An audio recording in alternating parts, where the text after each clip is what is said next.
Comme tout le monde le sait, l'inoubliable archétype Blackwing, piloté par le charismatique Crow Hogan dans l'anime 5Ds, possède un palmarès des plus impressionnants.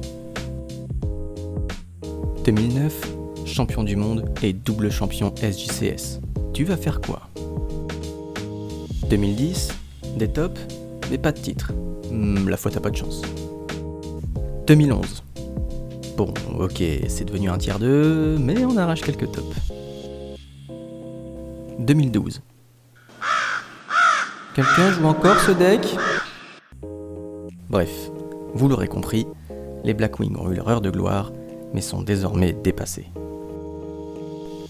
Il va donc de soi que si vous possédez une decklist en 2023 qui ne fait pas la moitié de ce qu'a fait le deck durant ces 4 années, il est primordial de la garder secrète. Oh le bâtard ! Vous êtes dans l'émission qui retourne aux sources des cartes, même celles que personne ne joue sauf Kaiser. Bienvenue dans Yu-Gi Origins.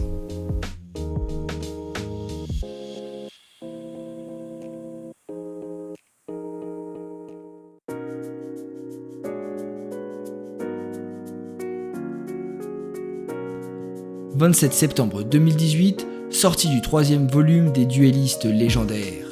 C'est dans ce booster que Blackwing reçoit son premier support moderne avec la carte qui centralisera le deck pour les années à venir, Simoon the Poison Wind. Cette carte sera la plus grande faiblesse de Blackwing jusqu'à aujourd'hui.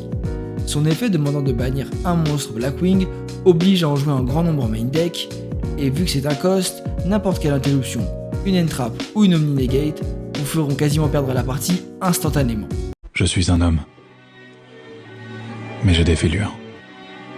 Malheureusement, le manque de bonnes cartes d'archétype couplé à la force de Simoon quand il se résout font de lui une carte indispensable et considérée par beaucoup comme la meilleure carte de l'archétype. D'abord jouée en combinaison avec Oster pour un accès rapide à Full Armor Master, puis comme simple starter dans les combos Kali Yuga, elle a aujourd'hui pour rôle principal de permettre l'accès à Sudri dans les decks synchro. Certains iront même jusqu'à rajouter de mauvaises cartes à leur deck, telles que Small World ou Allure, dans le seul but de voir Simoon plus souvent. Le nom de Simoon vient de l'arabe Simum. Vous voyez le vent un peu pénible qui vous flingue vos vacances à la plage ? Bah c'est son grand frère. Et il a pris des stéroïdes. Vent chaud et extrêmement violent, la poussière et le sable qu'il balaie peut causer des suffocations à quiconque se trouve sur son passage.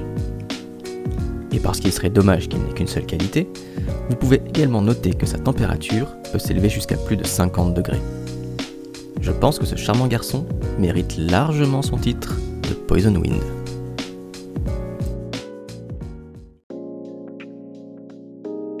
D'abord considérée par beaucoup comme une brique, n'étant bonne qu'à être tutorisée par Sudri, c'est après quelques tests que Shamal trouvera la place qui lui est due, celle d'une des meilleures cartes Blackwing, permettant de puissant 2 cartes combo. En effet, Shamal se combinera aussi bien avec Simoon, Sudri, Vata ou Wildwind pour lancer de puissants combos dévastateurs. Ces 5-là forment d'ailleurs un package de 15 cartes quasiment obligatoire dans tout deck Blackwing. Au-delà du fait de le voir plus souvent en main de départ, jouer plusieurs Shamal permettra au grind game de profiter de son effet pour recycler des ressources du cimetière.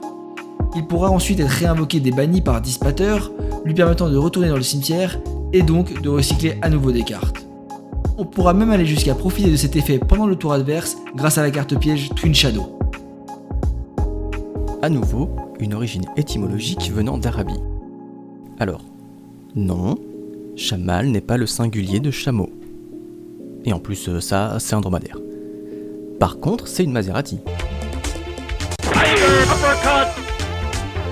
You win. Perfect. Non, pas le joueur de foot, ça s'écrit même pas pareil en plus. La bagnole. Bon, bref. Le Shamal, qui signifie nord en arabe, est un vent du nord-ouest, ouais je sais c'est pas hyper logique, qui souffle sur l'Irak et le golfe Persique principalement. Bien qu'il souffle plusieurs fois dans l'année, ses périodes les plus violentes interviennent au printemps et en été. Ses premières apparitions en fin de mois de mai portent le surnom de El Hafr, que l'on pourrait traduire par forage, puisqu'il crée de fortes dépressions dans les dunes du désert. Tu m'étonnes qu'il fasse des trous dans les dunes, l'enfoiré.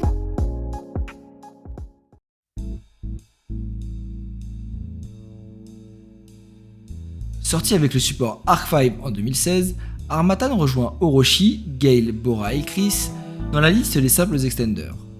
Son point fort comparé aux autres est sa faible attaque de 800 qui lui permet d'être tutorisable avec Wild Wind sur presque n'importe quel normal summon. Il commencera à trouver une vraie utilité avec le support LED en 2018. En effet, combiné à Oster, il peut grâce à la modulation de niveau donner accès au choix à une synchro 6 comme Nosung pour extendre les plays ou à une synchro 10 comme Full Armor Master pour servir de boss monster. Aujourd'hui encore, il reste une toolbox correcte étant utilisée principalement dans les deux cartes combo Shamal et Vata. Harmattan the Dust porte bien son nom. Durant de novembre à mars, il s'agit d'un vent poussiéreux suffisamment compact pour clouer les avions au sol en raison de la mauvaise visibilité. Il dessèche les plantations, agrège sur son trajet poussière, pollen, microbes, virus, créant dans certaines régions d'Afrique de graves problèmes de santé allant du simple rhume à la tuberculose. Depuis quelques années maintenant, il souffle moins fort. Un dérèglement climatique qui peut être inquiétant sur le plan écologique, mais qui est un vrai soulagement pour les populations se situant sur sa route. La force de Soudry repose en partie sur la toolbox apportée par DABL, dont notamment une de mes favorites, Chinook the Snowblast. Aussi fort en Go First qu'en Go Second, il possède une double utilité. La première, annuler un effet de monstre adverse. En Go Second, cela signifie gérer une negate, et en Go First, il agira comme une interruption de la main. En combinaison à Shangra qui s'active depuis le cimetière, et Twin Shadow qui peut également s'activer de la main, cela rend les board Blackwing assez durs à passer, puisque ces interruptions ne sont pas directement présentes sur le terrain, et donc très peu sensibles au board breaker. Sa deuxième utilité est de mettre un synchro au cimetière, principalement Boreas ou Blackwing Dragon, pour faciliter l'accès à Blackwing Assault Dragon, même si cela nous force à jouer des synchros Blackwing supplémentaires dans l'extra deck.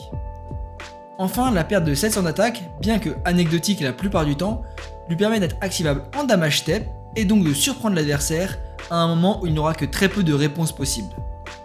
Aussi, son niveau 2 lui permet d'être envoyé par Vata aux côtés de Zephyros, et donc d'être potentiellement récupéré soit via Feather Wild Wind, soit via Shamal.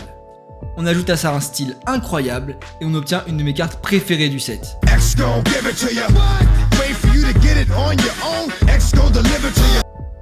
Avec Chinook le BG, on change de région du monde. On quitte l'Afrique, et on traverse l'Atlantique jusqu'à toucher les côtes américaines.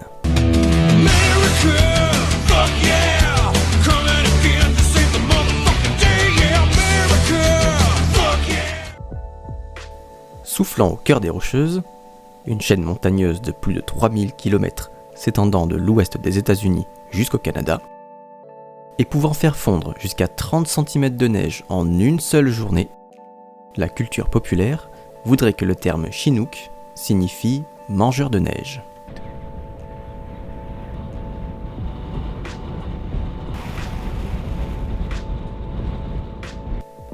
Dans la réalité, il s'agit plutôt d'un argot de trappeur. Le terme Chinook signifiant tout simplement que ce vent trouve son origine au-delà des montagnes, sur la côte pacifique, et plus précisément sur le territoire d'une tribu indienne réputée pour ses talents de commerçant, les Chinooks.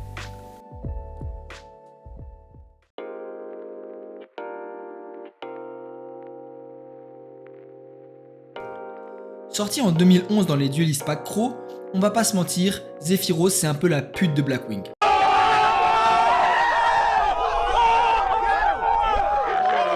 C'est une très bonne carte qui aurait été jouée dans beaucoup de decks compétitifs, mais étrangement, très peu dans Blackwing. Enfin, ça c'était jusqu'à l'arrivée de Red Raptor Wystrix en 2020, qui donnera enfin un accès simple à Zephyros. Avant, il fallait soit le norm, ou l'envoyer avec Foolish, ou le bannir avec Allure et Simoon, pour le spé avec Oster, bref, c'était une galère. A partir de 2020, il ne quittera plus les decklists, d'abord comme cible à Wystrix, puis joué en 3 exemplaires après que j'ai répandu son utilité en tant que starter.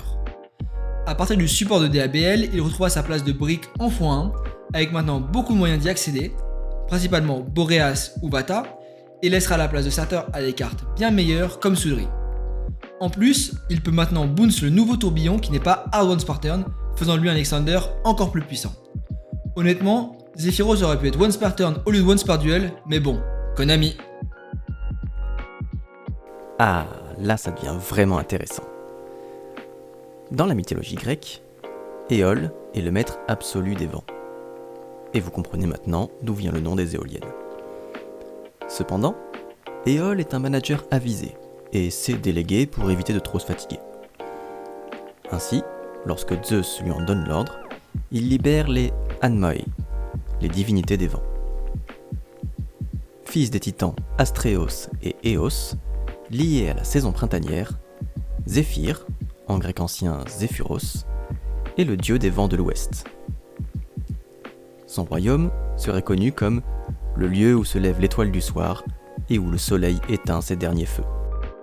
Bien que son rôle dans la mythologie grecque soit secondaire, il est souvent mentionné en compagnie de l'un de ses frères, un certain Boré.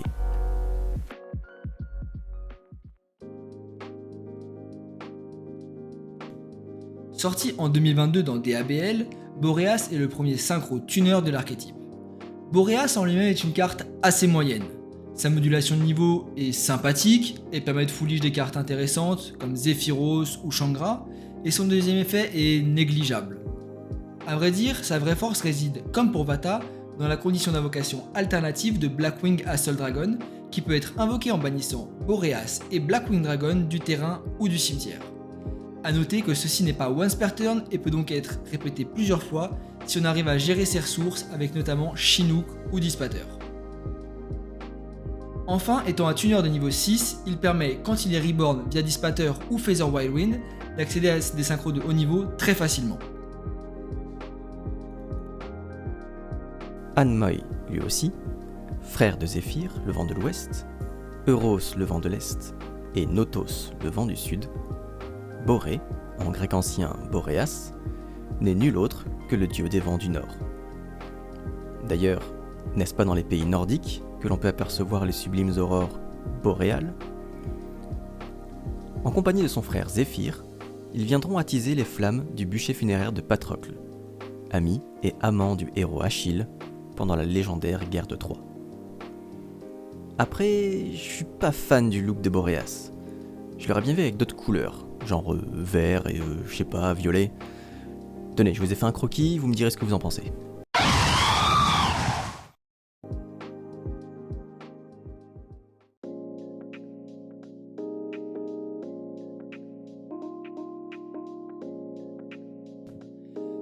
Sorti en 2015 dans les Premium Gold, Nosung fait partie de la troisième vague de support de Blackwing post 5Ds, après 2 promos un peu nazes en 2012 et DRLG en 2014. Il est tiré du manga et a très certainement été sorti pour donner un coup de boost au deck avant la sortie des Blackwing de Arc 5 la même année. C'est le premier support qui va vraiment donner un coup de pouce au deck, même si au final il trouvera une vraie utilité que bien plus tard. Blackwing manquant de bonnes normal summon à l'époque, il n'a fait que devenir meilleur avec le temps, avec la sortie de très bonnes normal summon comme Oster puis Soudry. Il est également une arme redoutable au time, avec son burn de 800. Malheureusement, son seul print en rareté reste la Gold Secret Rare de 2015, et les Gold, c'est pas très beau. Popularisé par l'opéra de Wagner Nibelungenlied au XIXe siècle, Siegfried est avant tout un héros mythologique scandinave. Originellement nommé Sigurd dans l'Edda, compilation des mythes fondateurs nordiques. Ce dernier se voit un jour missionné par son mentor et maître forgeron, Regin, pour abattre le dragon Fafnir. Il lui demande alors de lui forger sa meilleure épée pour combattre la créature, mais Sigurd les brise systématiquement lorsqu'il les teste. Sa mère, Hjordis, lui offre alors Narsil, l'épée brisée d'Isildur, descendant d'Elendil, que les elfes reforgeront sous le nom d'Anduril, la flamme de l'Ouest, pour Aragorn le... Oups. Mauvaise source. Sa mère, Hjordis, lui offre alors Gram, l'épée brisée de son père Sigmundr, descendant d'Odin, que Regin reforge sous le nom de Notung. Lorsque Sigurd la manipule pour la première fois, il parvient à fendre en deux l'enclume qui a servi à la réparer en un seul coup. Nul doute que sa victoire contre Fafnir est assurée. L'épée Notung, ou Gram, porte encore bien d'autres noms, selon les récits et adaptations qui en ont été faites avec le temps, et vous aurez bien compris qu'elle fut référencée à de multiples reprises dans la pop culture, comme chez Tolkien, la série de jeux vidéo Final Fantasy, ou bien le dessin animé Adventure Time.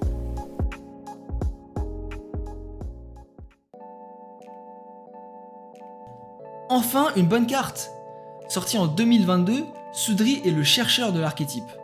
Étrangement, Konami a choisi d'axer le deck autour du Blackwing Dragon, réduisant la liste des cartes que Soudry peut tutoriser quasiment exclusivement aux cartes de DABL. Et c'est cette toolbox qui fait de Soudry une carte excellente, pouvant aller chercher autant une pièce de combo qu'une carte défensive ou de recovery. Son effet de tutoriser n'étant pas une seule fois par tour, il sera facile d'accéder à plusieurs de ces cartes si besoin, en utilisant notamment la deuxième Normal Summon offerte par Nosung.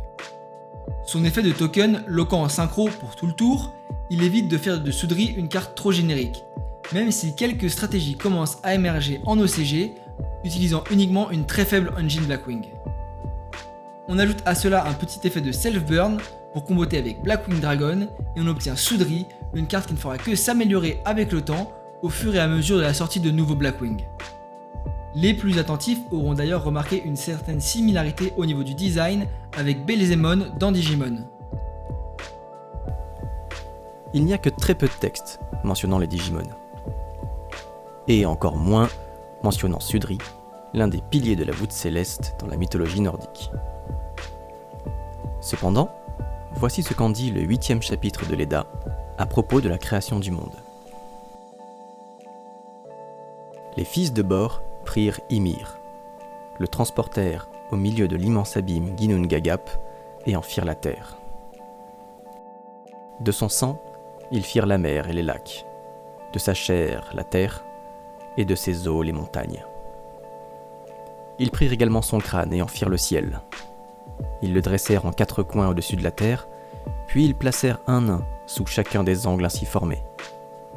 Ces nains portent les noms suivants: Ostri l'oriental, Vestri l'occidental, Nordri le septentrional et Soudry le méridional. Vous pouvez noter également que certains nains de la mythologie scandinave vous sembleront étrangement familiers, tels que Bifur, Bafur, Bombor, Fili, Kili, Thorin, Glóin ou encore Gandalf.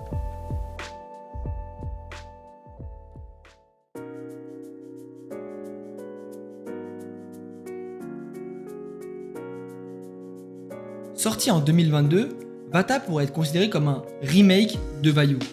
Outre les ressemblances physiques, il s'agit de 2 petits Blackwing de 800 d'attaque, 0 de défense, tuner, ayant comme principal but de faire une synchro de manière alternative.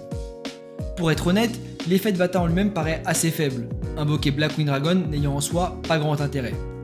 Cependant, le fait de pouvoir envoyer au cimetière des Blackwing au choix permet de générer un certain card advantage via Zephyros principalement, mais également via Zonda. Et le support autour de Blackwing Dragon rend en réalité l'effet assez puissant. Non seulement l'arrivée d'un monstre de niveau 8 nous permet un accès facile à des synchros de niveau 9 ou 10, tels que Othred, Full Armor Master, Assault Dragon ou Dispater, mais la condition alternative d'invocation de Assault Dragon donne une seconde utilité à Blackwing Dragon. Enfin, le fait que l'envoi du terrain au cimetière de Vata ne soit pas un cost est à double tranchant. D'un côté, cela rend l'effet sensible aux cartes comme Imperm ou Veiler qui ciblent Vata, mais de l'autre, il est plus résistant aux cartes comme Ash puisque l'on conserve le body sur le terrain. Son look avec un manteau blanc à la Kaiba et sa crête bleue en font sans aucun doute l'un des monstres les plus stylés de l'archétype.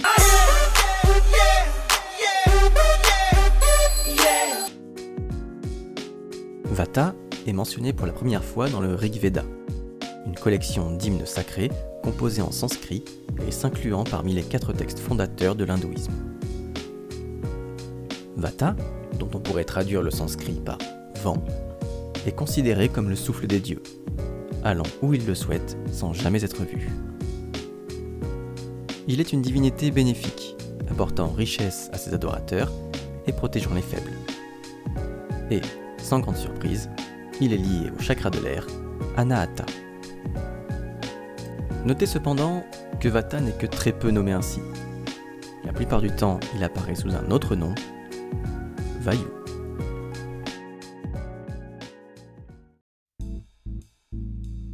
enfin une out à Mystic Mine, quand Mystic Mine est banni chez nous. Bon. Sorti en 2023, Shangra est également tiré du manga comme Nosung. Et étrangement, pour une carte qui a originalement été créée en 2010, il est assez bon dans le format moderne. Il peut se spé de la main si on a un monstre avec 2000 d'attaque ou plus sur le terrain, ce qui permet en go second de mettre des Blackwing sur le terrain et de bait les interruptions adverses sans gaspiller la normal summon.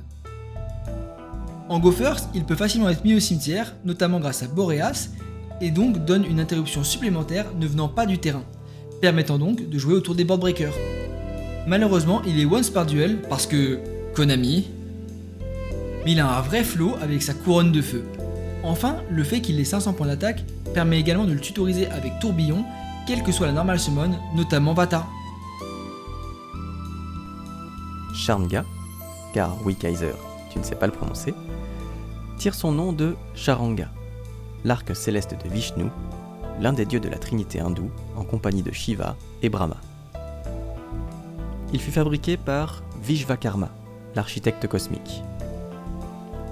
Selon la mythologie hindoue, Brahma voulut un jour savoir qui était le plus doué à l'arc entre Shiva et Vishnu.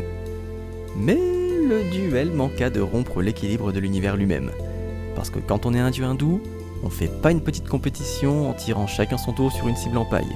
C'est du 1v1 garde du Nirvana, et le dernier encore debout a le droit de teabag sur la killcam.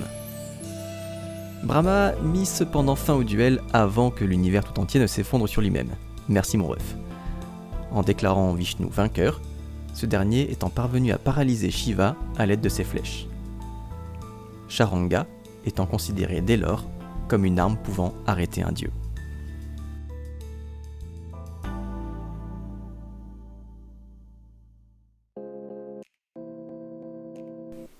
Merci à tous de nous avoir écoutés, et merci à Kaiser de s'être prêté au jeu.